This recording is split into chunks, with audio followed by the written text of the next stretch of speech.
सनातन धर्म में माघ माह को अत्यंत पवित्र और पुण्यदायी माना गया है। इस महीने में गंगा स्नान का विशेष महत्व होता है क्योंकि इसे आत्मशुद्धि, पापों के नाश और मोक्ष प्राप्ति का मार्ग माना जाता है। धार्मिक ग्रंथों में कहा गया है कि माघ स्नान करने से मनुष्य को समस्त पापों से मुक्ति मिलती है और उसे अक्षय पुण्य की प्राप्ति होती है। माघ पूर्णिमा का दिन सनातन धर्म में विशेष रूप से पवित्र माना जाता है। इस दिन गंगा स्नान करने से जीवन के समस्त पाप नष्ट होते हैं और मोक्ष की प्राप्ति होती है।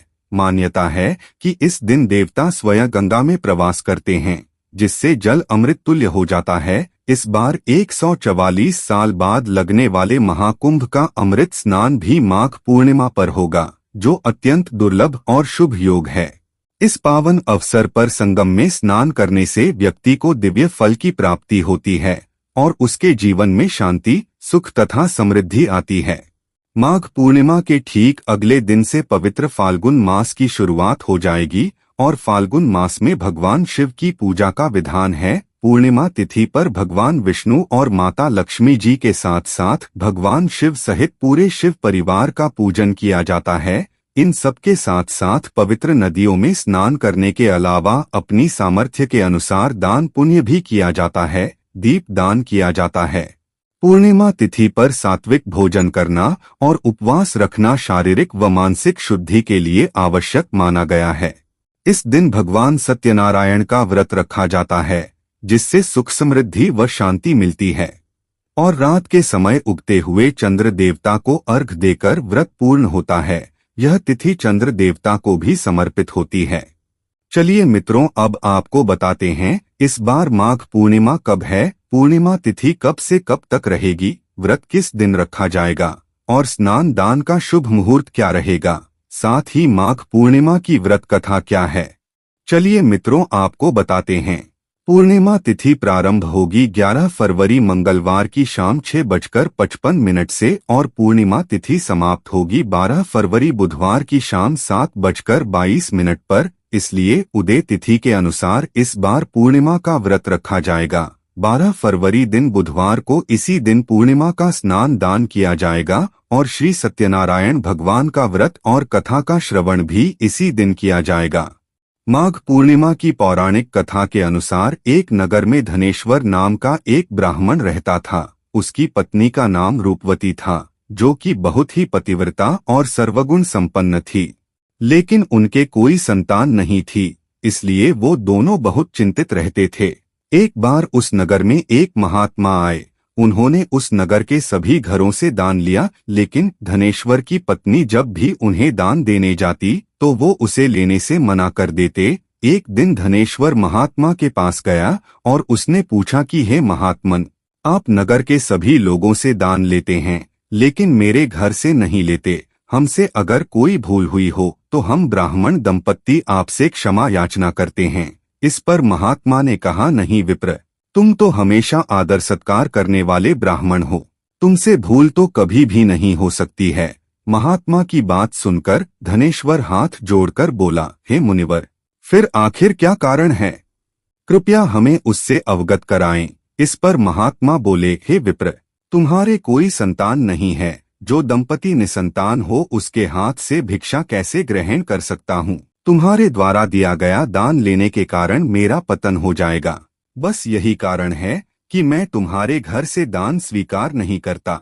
महात्मा के ऐसे बोल सुनकर धनेश्वर उनके चरणों में गिर पड़ा और विनती करते हुए बोला, हे महात्मन, संतान न होना ही तो हम पति पत्नी के जीवन की सबसे बड़ी निराशा है। यदि संतान प्राप्ति का कोई उपाय हो तो बताने की कृपा करें मुनिवर। ब्राह्मण का दुख देखकर महात्मा बोले, हे विप्र, तुम्हारे इस कष्ट का एक आसान तरीका है। तुम्हें 16 दिनों तक श्रद्धापूर्वक काली माता की पूजा कर उन्हें प्रसन्न करना होगा, तो उनकी कृपा से अवश्य तुम्हें संतान की प्राप्ति होगी। इतना सुनकर धनेश्वर बहुत खुश हुआ। उसने महात्मा का आभार प्रकट किया और घर आकर पत्नी को सारी बात बताई। इसके बाद धनेश्वर मां काली की उपासना के लिए वन चला गया। ब्राह्मण ने पूरे 16 दिन तक काली माता की पूजा की और उपवास रखा।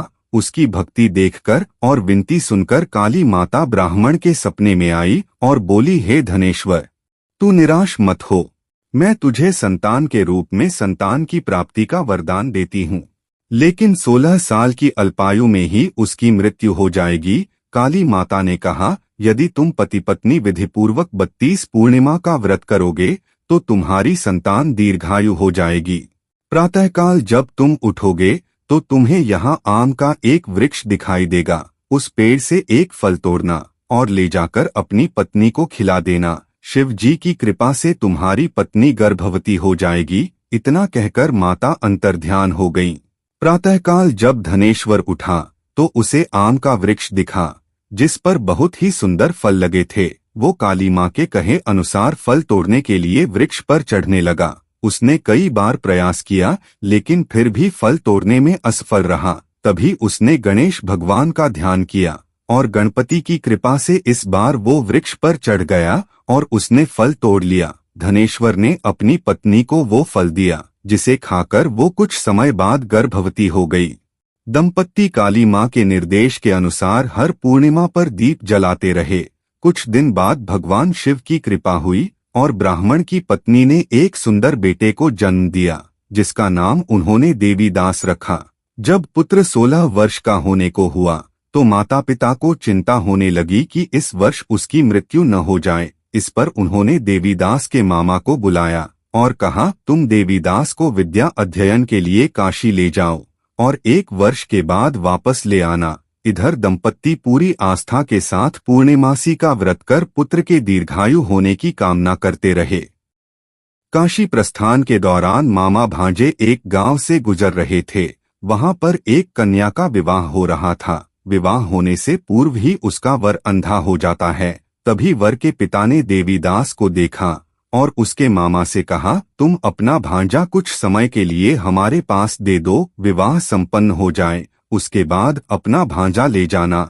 ये सुनकर मामा ने कहा, यदि मेरा भांजा ये विवाह करेगा तो कन्यादान में मिले धन पर हमारा अधिकार होगा। वर के पिता ने मामा की बात स्वीकार कर ली और देवीदास के साथ अपनी कन्या का विवाह संपन्न करा दिया। इसके बाद देवीदास पत्नी के साथ भोजन करने बैठा लेकिन उसने उस थाल को हाथ नहीं लगाया। ये देखकर पत्नी बोली, स्वामी, आप भोजन क्यों नहीं कर रहे हैं? आपके चेहरे पर ये उदासी कैसी? तब देवीदास ने सारी बात बताई। यह सुनकर कन्या बोली, स्वामी, मैंने अग्नि को साक्षी मानकर आपके साथ फेरे लिए हैं। अब मैं आपके अलावा किसी और को अपना पति स्वीकार नहीं करूंगी। पत्नी की बात सुनकर देवीदास ने कहा, ऐसा मत कहो, मैं अल्पायु हूँ। कुछ ही दिन में 16 वर्ष की आयु होते ही मेरी मृत्यु हो जाएगी। इस पर उसकी पत्नी ने कहा कि स्वामी, जो भी मेरे भाग्य में लिखा होगा वो मुझे स्वीकार है। देवीदास ने उसे समझाने की बहुत कोशिश करी लेकिन जब वो नहीं मानी तो देवीदास ने उसे एक अंगूठी दी और कहा, मैं काशी जा रहा हूँ लेकिन तुम मेरा हाल जानने के लिए एक पुष्प वाटिका तैयार करो। उसमें भांति भांति के पुष्प लगाओ और उन्हें जल से सींचती रहो।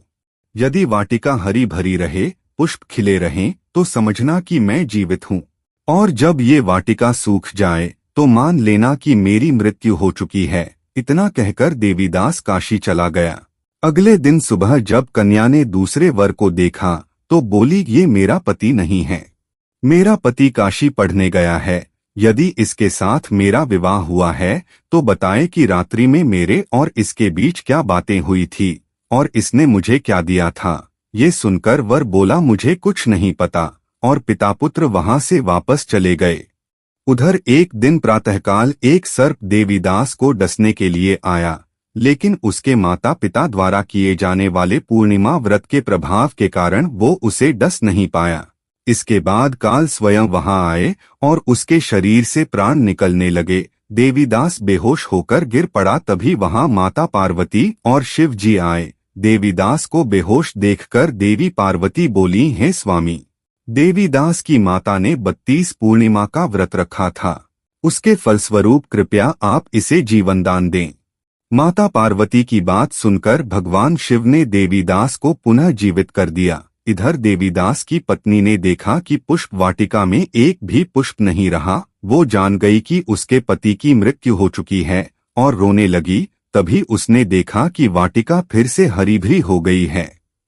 ये देखकर वो बहुत प्रसन्न हुई। उसे पता चल गया कि देवीदास को प्राणदान मिल चुका है। जैसे ही देवीदास 16 वर्ष का हुआ, मामा भांजा काशी से वापस चल पड़े। रास्ते में जब वो कन्या के घर गए तो उसने देवीदास को पहचान लिया और प्रसन्न हुई। फिर देवदास अपनी पत्नी और मामा के साथ अपने माता पिता के घर वापस लौट आया। धनेश्वर और उसकी पत्नी भी पुत्र को जीवित पाकर हर्ष से भर गए और साथ ही पुत्र वधू को देखकर हर्षित हुए। प्यारे मित्रों, अगर आपको हमारी यह जानकारी अच्छी लगे तो कमेंट बॉक्स में हर हर महादेव लिखना ना भूले। साथ ही वीडियो को लाइक, चैनल को सब्सक्राइब और वीडियो को अपने मित्रों में शेयर करना ना भूले।